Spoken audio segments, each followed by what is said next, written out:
Assalamualaikum, apa kabar teman-teman? Selamat datang di channel Jendela Tutorial. Microsoft Excel merupakan salah satu aplikasi yang familiar di kalangan para pengguna komputer, khususnya bagi yang berhubungan dengan pengolahan data. Microsoft Excel sendiri memiliki beragam rumus dan mempunyai fungsi yang berbeda-beda. Namun, tidak semua rumus diketahui oleh banyak orang. Nah, kali ini saya akan membagikan 14 rumus Excel yang paling sering digunakan. Sehingga, apabila kita menguasai 14 rumus ini, maka kita akan dengan mudah mengerjakan tugas-tugas di kantor ataupun tugas di perkuliahan. Baik, agar lebih mudah untuk kita pahami, maka saya akan membahasnya satu persatu. Silahkan disimak teman-teman.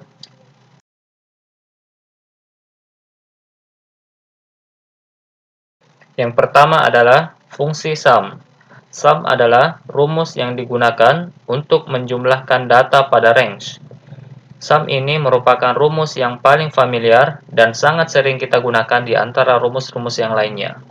Adapun sintaksnya adalah, di sini sudah ada beberapa data. Kita jalankan fungsi sum sama dengan sum buka kurung, kemudian kita blok range atau data yang ingin kita jumlahkan. Kemudian enter. Nah, ini yang pertama adalah sum ya, sangat mudah dan sering kita gunakan. Lanjut.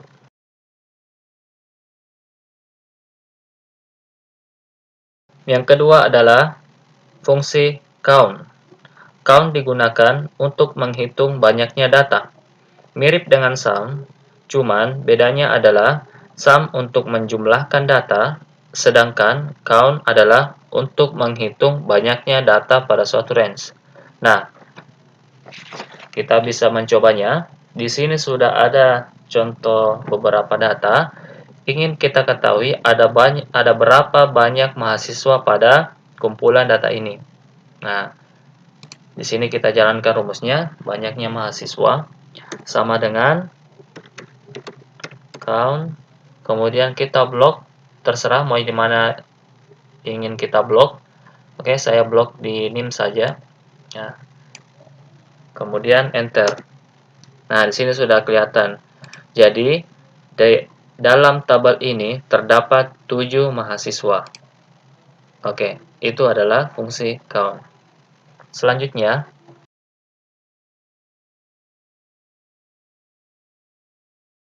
fungsi yang ketiga adalah average. Average digunakan untuk mendapatkan nilai rata-rata dari kumpulan data pada suatu range. Nah, kita mencobanya. Di sini kita mau cari berapa nilai rata-rata dari mahasiswa ini. Oke, sama dengan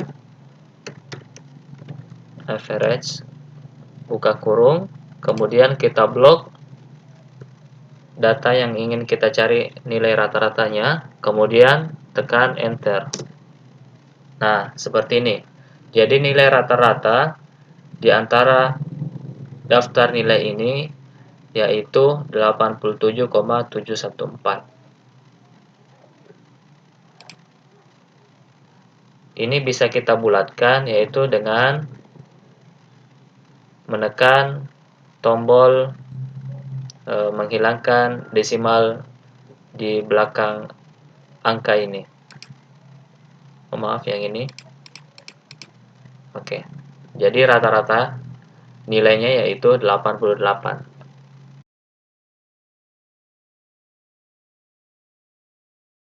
Fungsi keempat yaitu fungsi if. If merupakan fungsi logika pada Excel yang memudahkan kita untuk mengambil suatu pernyataan berdasarkan perbandingan kriteria tertentu. If ini sering kita jumpai pada pengolahan data yang berhubungan dengan perbandingan kondisi pada suatu sel. Nah, ini kita sudah dihadapkan data. Ada satu tabel yang ingin kita dapatkan nilai predikatnya berdasarkan nilai pada mahasiswa ini. Adapun keterangannya yaitu untuk nilai 90 sampai dengan 100 maka predikatnya yaitu A. Untuk nilai 61 sampai dengan 89 predikatnya B, dan 0 sampai 60 itu dapat predikat C. Rumusnya yaitu sama dengan if kita pilih sel nilai yaitu E3, kemudian titik koma, E3 lebih besar sama dengan 90, titik koma, dapat A. Kemudian titik koma, if nilai lebih besar atau sama dengan 61, maka dapatnya B.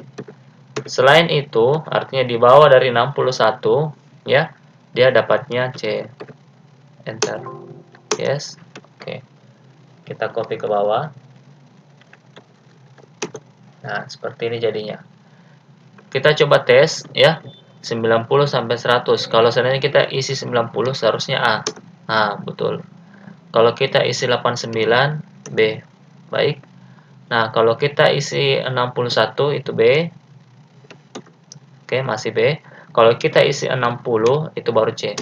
Nah, seperti itu. Itu adalah fungsi if. Selanjutnya,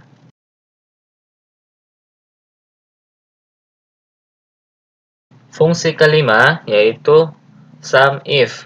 Sum if merupakan turunan dari fungsi sum, di mana sum if digunakan untuk menjumlahkan data berdasarkan kriteria tertentu. Nah, di sini ada contoh tabel yang berisikan data nilai mahasiswa dan juga jenis kelamin. Kita ingin mengetahui total nilai untuk mahasiswa laki-laki dan total nilai untuk mahasiswa perempuan. Kita gunakan rumus sum if sama dengan sum if buka kurung, kemudian di sini keterangannya range, ya. Kita blok yang menjadi range kriterianya, yaitu kolom jenis kelamin, kemudian titik koma, kriterianya yaitu laki-laki, kemudian titik koma sum range, ya, yang mana kita ingin jumlahkan yaitu pada kolom nilai, kemudian enter. Nah, jadi total nilai mahasiswa yang berjenis kelamin laki-laki itu 434. Nah, baik. Untuk total nilai perempuan sama dengan kayak tadi, sama dengan sum if range kolom jenis kelamin titik koma perempuan titik koma sum range enter. Nah, 180.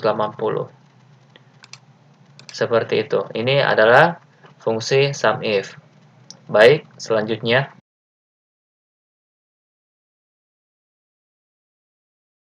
fungsi keenam yaitu count if. Count if merupakan turunan dari fungsi count, di mana count if digunakan untuk menghitung banyaknya data berdasarkan kriteria tertentu. Nah, teman-teman bisa saksikan, ini adalah contoh tabel mirip kayak sum if yang tadi, cuma kita ingin mengetahui banyaknya mahasiswa laki-laki pada tabel ini, dan juga berapa banyak mahasiswa yang perempuan. Kita coba jalankan. Sintaksnya adalah sama dengan count if, buka kurung, kemudian blok range yang ingin kita jumlahkan. Datanya, bukan jumlahkan ya, menghitung datanya, maaf, menghitung data. Oke, kita ingin menghitung data yang laki-laki, kita blok jenis kelamin, kita blok kolom jenis kelamin, kemudian titik koma, kriterianya yaitu laki-laki. Enter. Nah, di sini bisa dilihat ya, sudah muncul ada 5 data mahasiswa yang berjenis kelamin laki-laki. Kita coba hitung 1 2 3 4 5. Oke, benar. Lanjut untuk perempuan sama dengan kayak yang tadi, sama dengan count if. Kemudian blok kolom jenis kelamin, kemudian titik koma perempuan. Ada 2. Oke, benar. Next.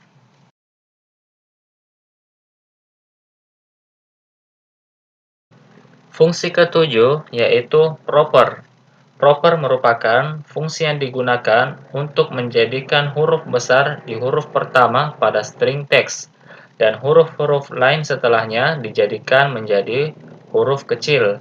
Dengan kata lain, karakter pertama adalah kapital dan setelahnya adalah bukan kapital atau huruf kecil. Nah, di sini sudah ada contoh kalimat, yaitu Indonesia negaraku. Teman-teman bisa saksikan semuanya ini adalah huruf kecil, ya. Kalau kita menggunakan rumus proper, maka Indonesia ini I-nya ini karakter pertama akan huruf besar, dan N ini negaraku akan huruf besar juga. Kita coba jalankan sama dengan proper, kemudian kita pilih selnya, kemudian enter. Nah, seperti ini, Indonesia negaraku. Oke, lanjut.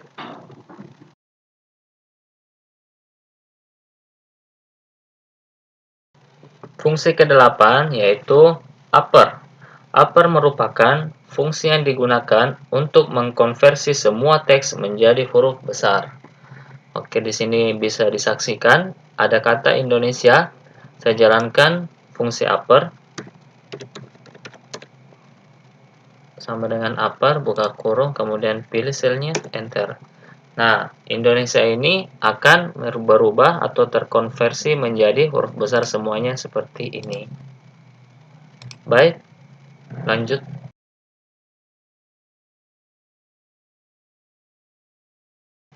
Fungsi yang ke-9 yaitu lower. Lower merupakan fungsi yang digunakan untuk mengkonversi semua teks menjadi huruf kecil, ya. Jadi lower ini kebalikan dari yang tadi upper. Kalau upper huruf besar, lower itu huruf kecil. Nah, sintaksnya sama kayak upper, sama dengan lower, buka kurung, pilih selnya, enter. Nah, jadi huruf kecil yang tadinya I karakter pertama ini besar, kalau dikonversi dengan fungsi lower maka huruf menjadi huruf kecil. Seperti itu.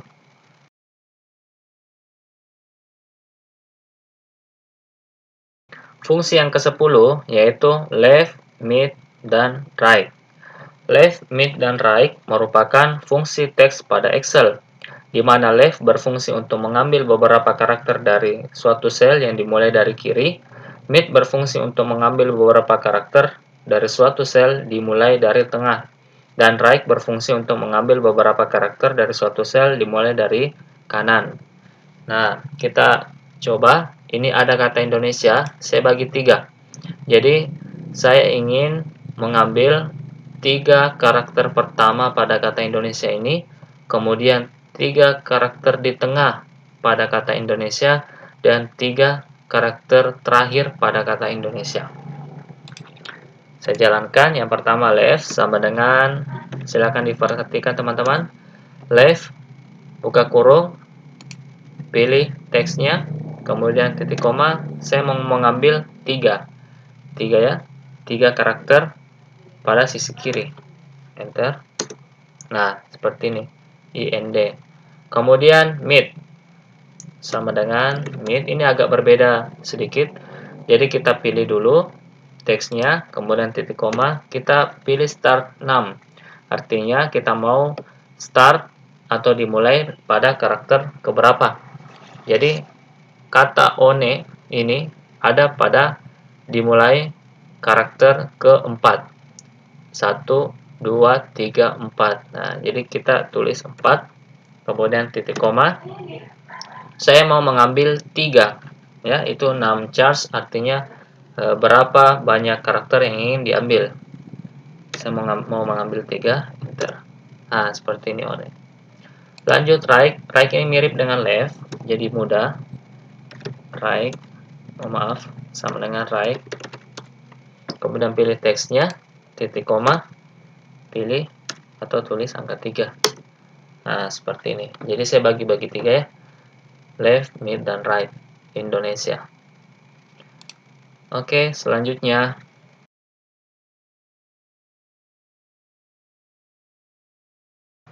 Fungsi yang ke-11 adalah fungsi len. Fungsi len digunakan untuk mengetahui jumlah karakter pada suatu sel. Ini ada contohnya, yaitu kata Indonesia. Kita ingin tahu ada berapa karakter pada kata Indonesia. Nah, sintaksnya adalah sama dengan len, buka kurung, kemudian pilih selnya yang mana, kemudian enter. Nah, ini hasilnya adalah 9. Jadi kata Indonesia ini mempunyai 9 karakter atau 9 huruf. Seperti itu. Baik, selanjutnya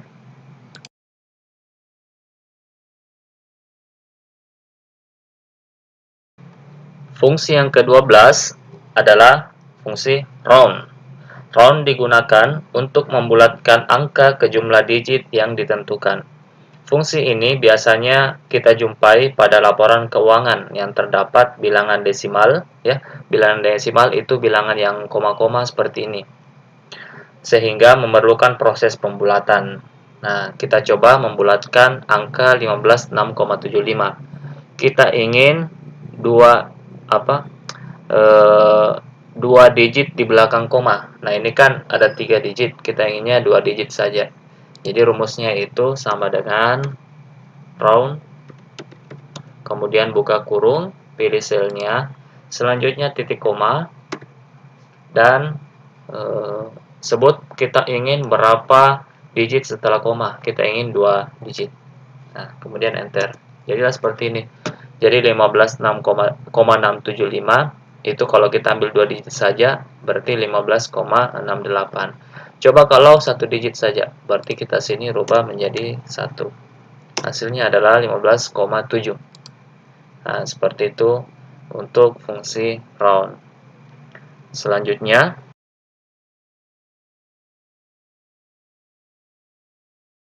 fungsi yang ke-13 yaitu concatenate. Concatenate digunakan untuk menggabungkan kata.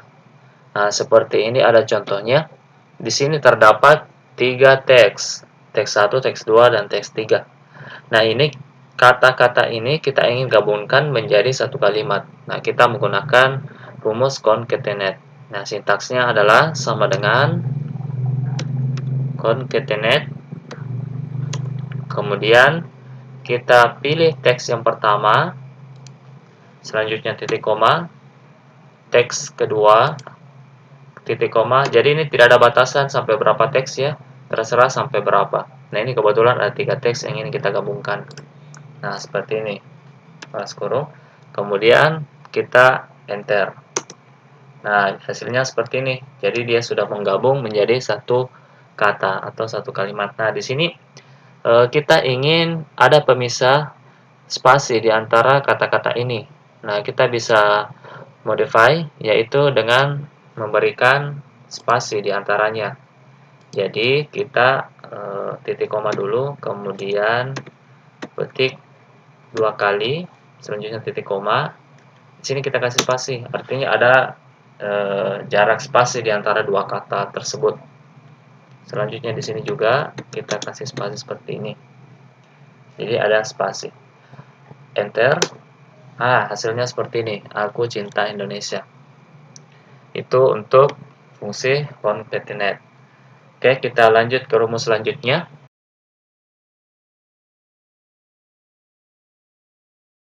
Nah, fungsi yang ke-14 yang juga merupakan fungsi yang terakhir yaitu VLOOKUP dan HLOOKUP.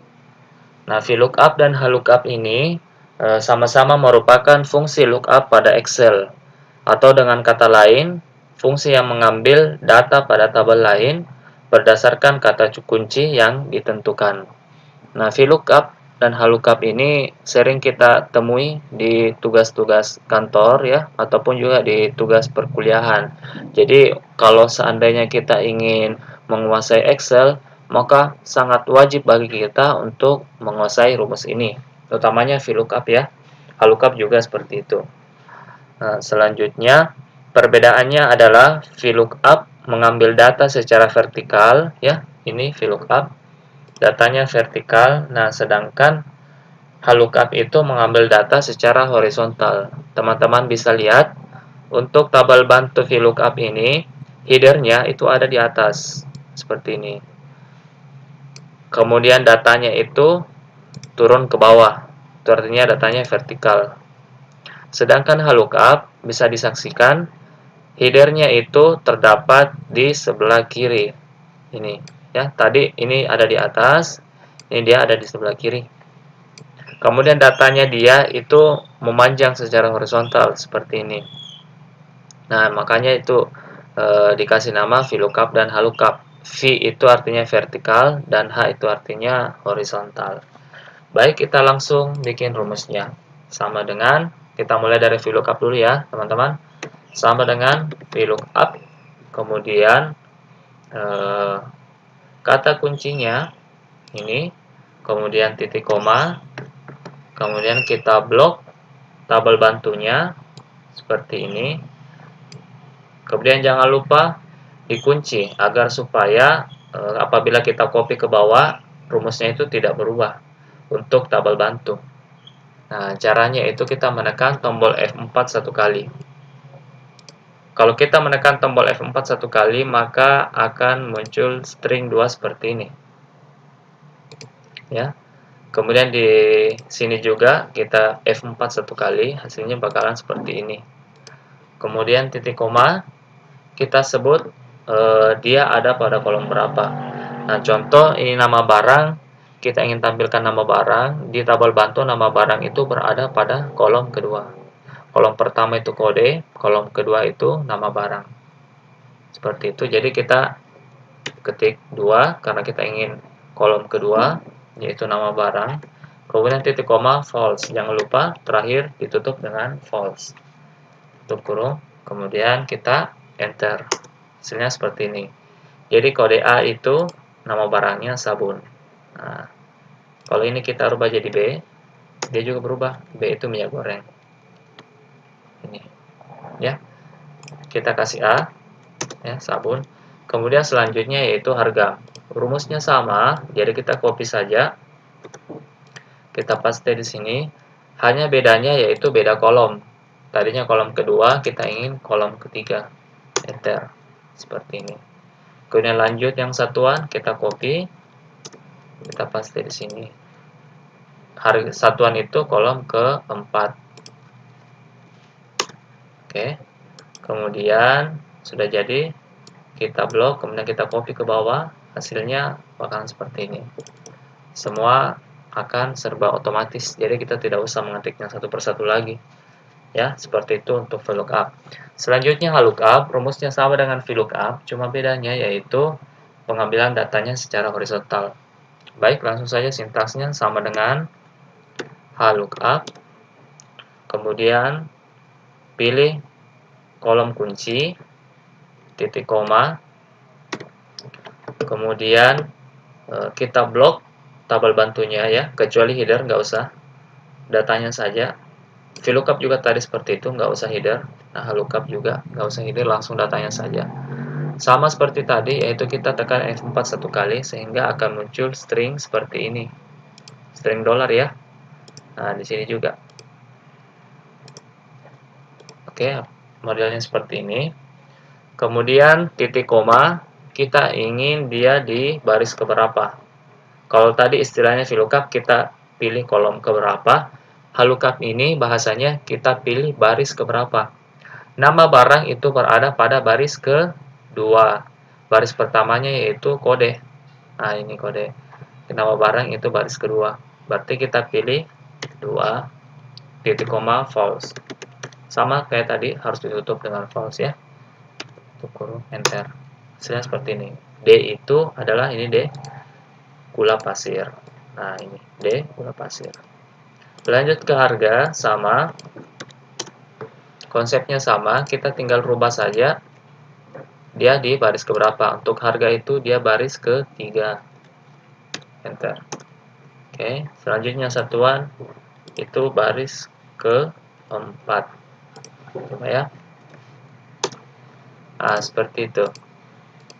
Ya, kalau kita rubah di sini jadi dia bakal berubah. Nah, kita sisa copy saja ke bawah. Nah, hasilnya seperti ini. Nah, sangat mudah. Nah, ini adalah rumus VLOOKUP dan HLOOKUP. Oke. Baik teman-teman, demikian untuk video kali ini. Terima kasih banyak yang sudah menonton. Semoga apabila teman-teman sudah menguasai 14 rumus ini, yang merupakan rumus yang paling sering digunakan di perkantoran maupun di perkuliahan, sehingga nantinya teman-teman akan mudah membuat laporan, utamanya itu mengolah data di Microsoft Excel. Oke, jangan lupa subscribe, like, dan juga share jika teman-teman menyukai video ini. Dan apabila ada pertanyaan, silahkan dituangkan dalam kolom komentar. Sekian, terima kasih. Assalamualaikum warahmatullahi wabarakatuh.